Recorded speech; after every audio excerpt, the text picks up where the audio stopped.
താമരശ്ശേരിയിൽ തെരുവ് നായ ആക്രമണത്തിൽ സ്കൂട്ടർ യാത്രികന് പരിക്കേറ്റു. അണ്ടോണ പുലിക്കുന്നുമൽ രാധാകൃഷ്ണനാണ് പരിക്കേറ്റത്.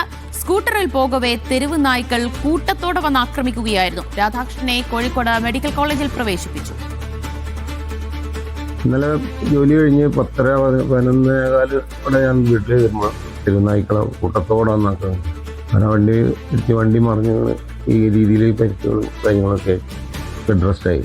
എന്തായാലും 3 ആഴ്ചയായി എൻ്റെ കാലിൻ്റെ പ്ലാസ്റ്റർ എടുത്തുണ്ടാകും പറഞ്ഞു. ഭയങ്കര ശല്യമാണ്. ഒരുവിധം വണ്ടികളിലൊക്കെ പുറകെ പോകണം.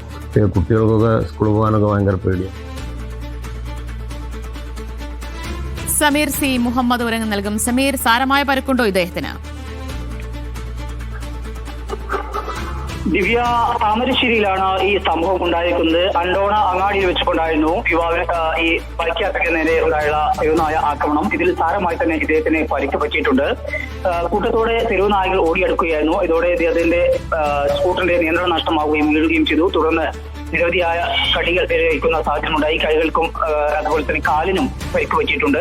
ഇദ്ദേഹത്തിന്റെ നിലവിളി കേട്ട് ഓടിയെത്തിയ നാട്ടുകാരാണ് ഇദ്ദേഹത്തെ തെരുവുനായകളിൽ നിന്ന് രക്ഷിച്ചത്. ആദ്യം താമരശ്ശേരി ആശുപത്രിയിൽ എത്തിച്ചു. പക്ഷേ പരിക്ക് ഗുരുതരമായതിനെ തുടർന്ന് പിന്നീട് കോഴിക്കോട് മെഡിക്കൽ കോളേജിലേക്ക് മാറ്റിയിരിക്കുകയാണ്. കഴിഞ്ഞ ദിവസവും ഇതുപോലെ തന്നെ താമരശ്ശേരി ഹൈസ്കൂളിലെ 5ാം ക്ലാസ് വിദ്യാർത്ഥിക്ക് കടിയേറ്റ സംഭവം ഉണ്ടായിരുന്നു. ഈ പ്രദേശത്ത് തെരുവുനായ ശല്യം രൂക്ഷമാണ്. പരാതി പല തവണ പറഞ്ഞിട്ടും പക്ഷേ അധികൃതർ നടപടി സ്വീകരിക്കുന്നില്ല എന്നാണ് ഇപ്പോൾ കടിയേറ്റ ഇദ്ദേഹവും അതുപോലെ നാട്ടുകാരും പറയുന്നത്.